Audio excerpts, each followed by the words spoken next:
Hey, this is Mark Wingfield, Executive Director of Baptist News Global. I just want to say a word of thanks here at Year End for your faithful support of our work throughout 2025. What an incredible year it has been for news. And rather than backing off, we have doubled down. We've been able to increase our coverage, increase our podcasts, increase our footprint, tell you more, bring you more, keep you informed, and keep telling the truth because of your financial support for our nonprofit enterprise that is and always has been and always will be reader supported. Thanks so much.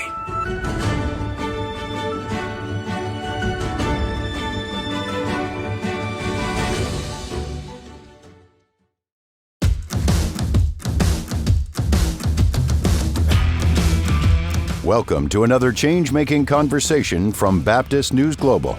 You're listening to a special podcast series titled Highest Power, Church and State, featuring writer, poet, and musician Rick Pidcock. Now here's Rick.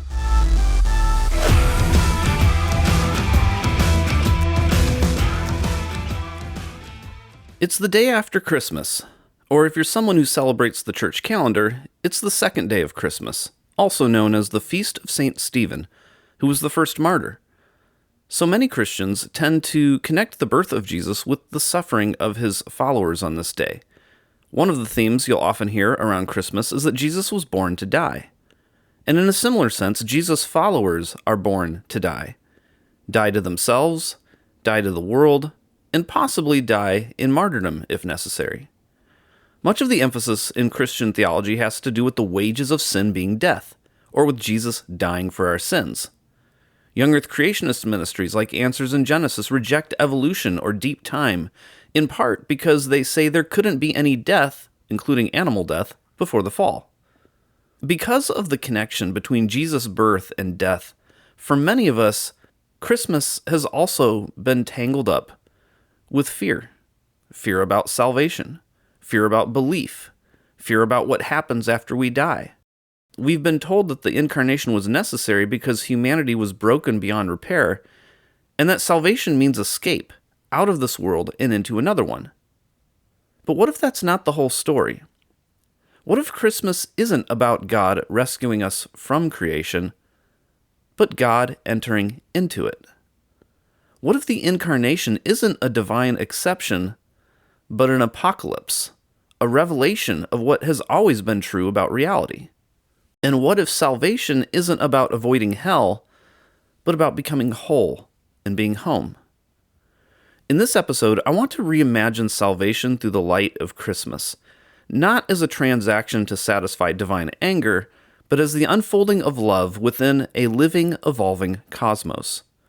From the birth of the universe, to the birth of life, to the birth of consciousness, and finally, to the birth of Christ within all things, this is a story of incarnation all the way down. So as we enter this season of light, of bodies, of breath, and of beginnings, let's ask a deeper question together. What if salvation looks less like escape and more like incarnation? One of the questions that gets to the heart of incarnation is the question, what is real? Imagining some invisible castle in the sky or a dimension where angels and demons are wearing robes and sword fighting with one another over human temptation seems very unreal to many of us. At the very least, there's no way for us to know for sure what's going on in this dimension, if it even exists. And any thoughts about it would be purely held by faith. There's no way to enter into a lab and discover the sword-fighting angels. But incarnation is about flesh and bone. It's about presence. You can see, hear, taste, smell, and touch a body. If Jesus is God incarnate, then this means God cares about reality, not just about God in theory, but about God in a body. And we see this in the teaching of Jesus when he tells us that if we want to know what the invisible looks like, then we should look at what is visible. We can't look up to the sky and see God the Father, but we can look at good fathers and imagine what a good God might be like in light of that. Or consider his parables. He's always talking about seeds, plants, fields, things that are real, that can be tangibly experienced. He's essentially saying to start with what you can experience and go from there. But that's not the experience I had spending most of my life in the church. In my experience, our concerns were all about what happens after you die, or what happened 2,000 years ago, or what happened before the entire universe was formed, supposedly just 6,000 years ago. All my attention had to be in places I couldn't reach. What was completely unreal to my senses was made out to be ultimate reality. The kingdom was elsewhere, and so my entire experience was one of exile from that ultimate reality, and then exile from this reality because I was always looking elsewhere. When I was 4 years old, I was told that if I didn't say a prayer and really mean it, then God would burn me in hell forever. From that moment on, salvation became a source of constant anxiety. Did I mean the prayer enough? Did I lose my salvation? Did I ever even have it in the first place? Salvation, as I understood it, wasn't about life. It was about avoiding punishment. It was about making sure my soul escaped eternal torment after death. And that fear followed me for decades. In many forms of Christian theology, salvation is told as a story of creation, fall, redemption, and restoration. It begins with a perfect creation, free from death. Then comes the fall, humanity's condemnation through Adam. Then redemption, Jesus pays the death penalty for sin on the cross, satisfying God's wrath. And finally, restoration, for a few who believe correctly, while the rest of humanity suffers eternal conscious torment.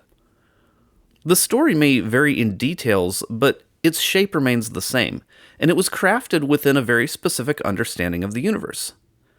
A universe where the earth was unmoving, where humanity stood at the center, and where God related to creation through a strict human hierarchy. So, when Copernicus showed that the earth revolves around the sun, the church rejected his science, not just because it challenged astronomy, but because it decentered the earth, which decentered humanity, and with it, a certain image of God. As the Protestant reformers responded to oppression under church hierarchy, they doubled down on certainty. Certainty in the Bible, certainty in doctrine, and certainty in individual salvation. Later, Newtonian physics made the universe feel safe again, mechanical, stable, predictable. But then science kept going. The universe turned out not to be static, but unfolding, dynamic, evolving. And Christian theology largely stayed behind, becoming more and more disconnected from our growing understanding of reality. Creation faded into the background. Salvation became about escaping the world instead of loving it. Raimon Panikkar warned that theology's divorce from cosmology turned God into an abstract idea rather than a living reality. Elia Delio goes further, arguing that this disconnection combined with fear of lost control has fueled injustice. For example, environmental destruction, economic disparity, and the exclusion of women. It makes sense. As Christians have focused more on non-reality, they spread denial and exert control over reality. They deny climate change, and out of fear of the liberals, they begin exploiting the planet. They deny racial and economic injustice, and then create policies that benefit the rich and make life even more impossible for the poor. They deny the existence of sexism or patriarchy, and then promote the harmful male entitlement paradigms of male authority and female submission. The fruit of harm and exile flows from the denial of what is real. So when you bring a topic like salvation into that context, you're going to have some problems. What if salvation needs to be reimagined? What if salvation isn't about escaping the cosmos, but participating in its healing? I want to propose a vision of salvation as the creation of universal wholeness through convergence, transcendence, and liberation of the personal, the communal, and the infinite. And to explore that, we need to begin where everything begins. And so the first concept here is cosmogenesis, or the birth of the cosmos. Before the Big Bang, the universe existed as a singularity. Matter, energy, and the laws of nature unified in an undivided whole. In the first fraction of a second after the Big Bang, particles came into being and disappeared over and over again. Creation, death, and resurrection were present from the very beginning. As the universe expanded and cooled, quarks converged into hadrons, particles formed atoms, atoms bonded into molecules. Gravity gathered matter into a cosmic dance that formed galaxies, hundreds of billions of them. Within those galaxies, stars were born, and inside those stars, the heavier elements needed for life were forged. But the stars had to die. Only through their explosion could the elements of life be spread throughout the universe. From the very beginning, the cosmos has been telling a story of wholeness through life, death, and transformation. And that brings us to the second element, which is that we live in a relational universe. Liberation theologians remind us that theology must be rooted in our relationship with the rest of nature.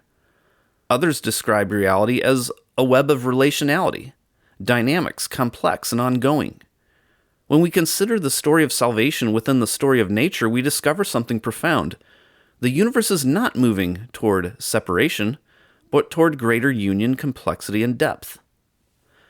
Physicist Fritjof Capra says that quantum theory reveals a fundamental oneness of the universe, a web of relationships that cannot be broken into isolated parts.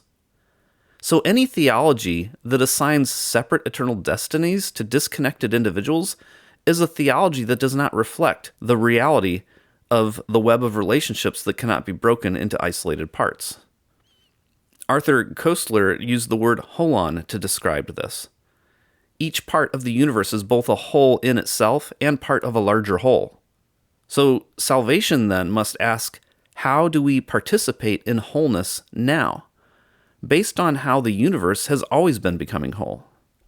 And so you look at biogenesis, the birth of life. As stars lived and died, they produced the elements necessary for biological life. On Earth, early bacteria changed the atmosphere, making complex life possible. Life bonded with life, complexity emerged, and diversity flourished. Eventually, evolution became self-aware in us. Centuries before modern science, St. Francis of Assisi intuited this connectedness. He saw all creatures as kin. St. Bonaventure described Francis' self-emptying love as flowing from the blood-relatedness of all things. And modern genetics confirms this story.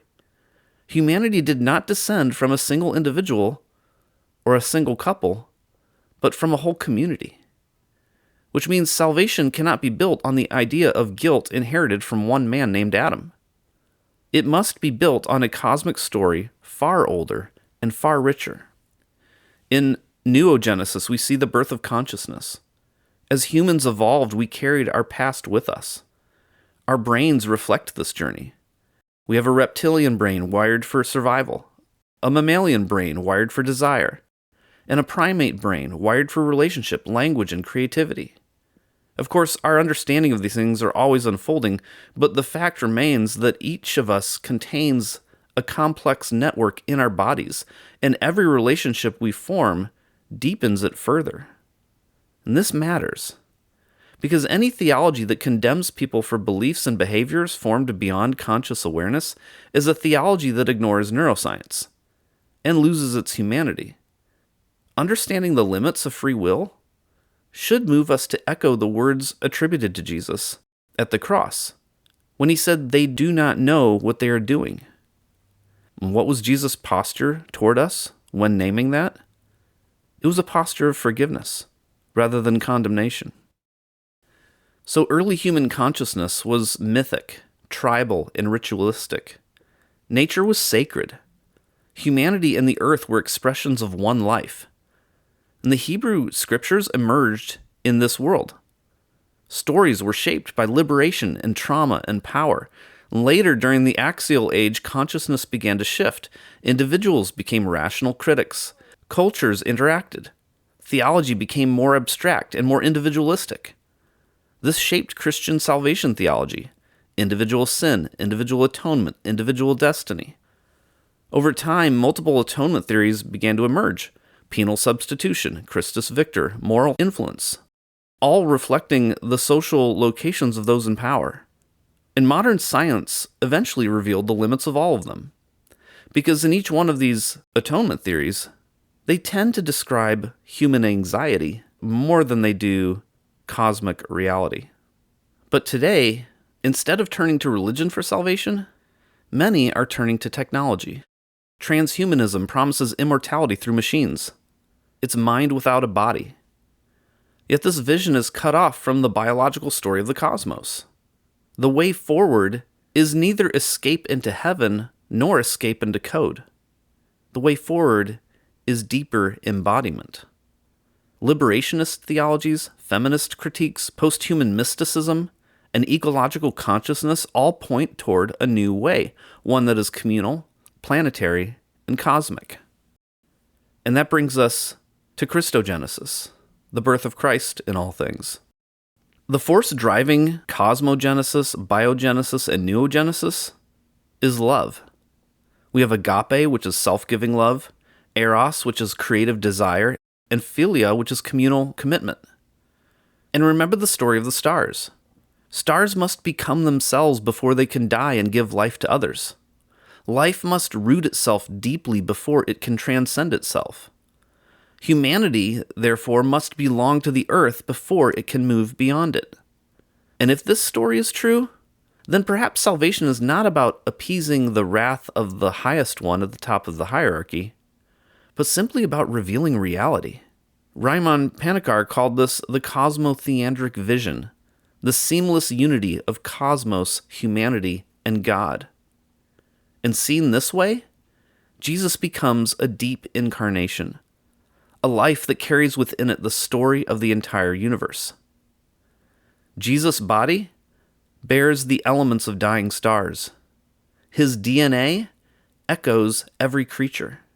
His life, death, and resurrection reveal what has always been true, that we live within a love that is converging all things into wholeness. Not someday, not elsewhere, but here. So maybe salvation was never about escaping the world. Maybe salvation as incarnation was always about learning how to belong to it. One of the embodied wounds our nation is struggling to heal from today has to do with gender and sexuality. We're told that God created two distinct genders, male and female, that both genders have been given complementary roles with men as leaders and women as submissive helpers. Any relief of one's sexual desires has to happen in a lifelong committed marriage. And eternity is at stake for anyone who questions any of this. So anytime anyone becomes aroused, they simultaneously become terrified if they take the script seriously. And then along comes LGBTQ people, who interpret reality outside of those boxes. And suddenly the religious right panics. We're especially seeing their panic regarding transgender people. And many conservatives have never even heard of intersex people. So as a result, many LGBTQ people growing up in Christian spaces feel exiled from their own bodies. And their salvation, according to conservatives, would be disembodiment rather than embodiment. Rather than reflecting incarnation, they have to reflect excarnation. But again, if we're going to go to the Christmas story of Jesus being born, we actually find a rather interesting story. One where even Jesus himself is talked about in Scripture in ways that would reflect a transgender or intersex incarnation. So to close out our episode, I want to read part of an article I wrote on January 18th, 2023, titled, How Our View of Creation and Incarnation Shape Our View of Intersex People. Every disconnection from communal wholeness goes back to a disconnection with the self, which is fundamentally experienced in bodies. So the way Christians talk about Jesus being born as a human body has the potential to shape either wholeness or disconnection from self and neighbor. Perhaps no other community has been hurt by this theology-fueled disconnection more than intersex people. Intersex people have bodies that are different from the male and female bodies most of us are accustomed to having. Some intersex people may have genitals that are typical of both male and female bodies, including having both ovarian and testicular tissues simultaneously.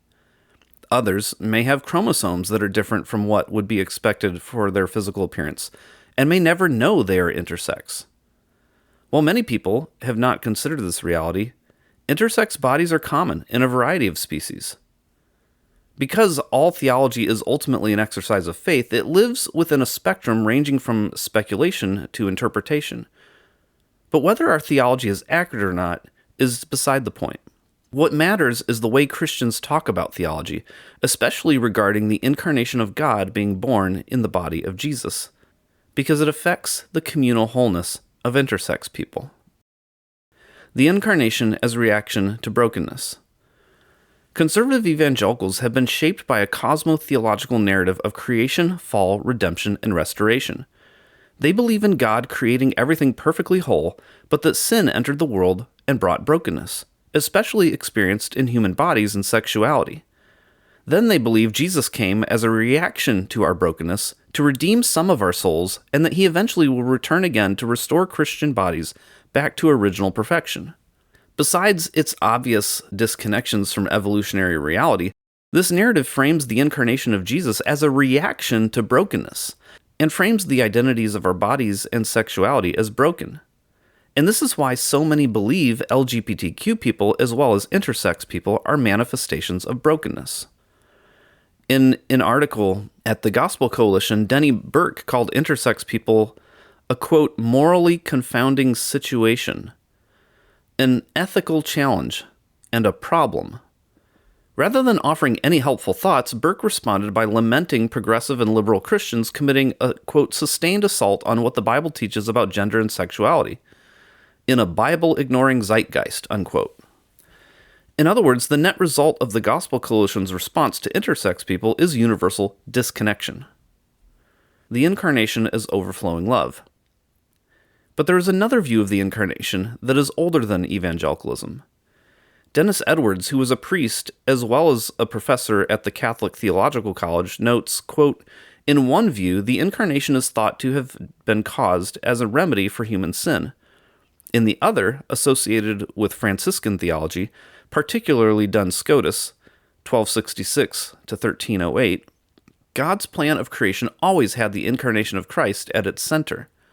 Or as the modern Franciscan friar Richard Rohr says in The Universal Christ, quote, God loves things by becoming them, unquote.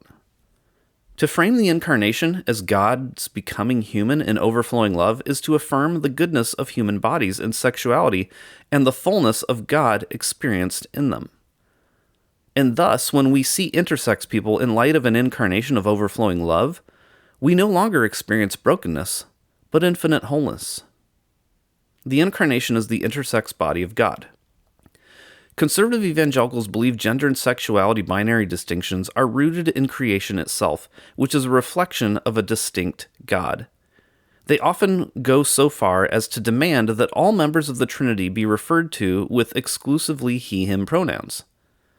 But if conservative evangelicals would be consistent in their literal interpretation of the Bible, they would discover in Jesus the intersex body of God. In Proverbs 8, 1-3, wisdom is described as a woman with the pronouns she and her used repeatedly. Then later in verses 22-31, Lady Wisdom is described with the exact language Jesus is described with in 1 Corinthians 1:24 and Revelation 3:14. Even the Gospel Coalition says, quote, to put it simply, if Jesus is God's wisdom, then Proverbs 8 must be a reference to Jesus, unquote. If Christians interpret the second person of the Trinity as Lady Wisdom, incarnating as Jesus the Son, then Jesus was either transgender or intersex. Of course, even having this conversation is breaking the box for many people, and perhaps that's the point. White evangelical theology has God, the church, and the nation so boxed in that we can't imagine any possibilities outside of these tiny boxes. But Christian theology could have so much potential for exploring reality if we deconstructed these boxes, embraced our bodies, and gave ourselves room to breathe. That's it for today. Thank you so much for listening. Please like, subscribe, and rate us on your favorite podcast platform, and we'll be back with another episode on Monday.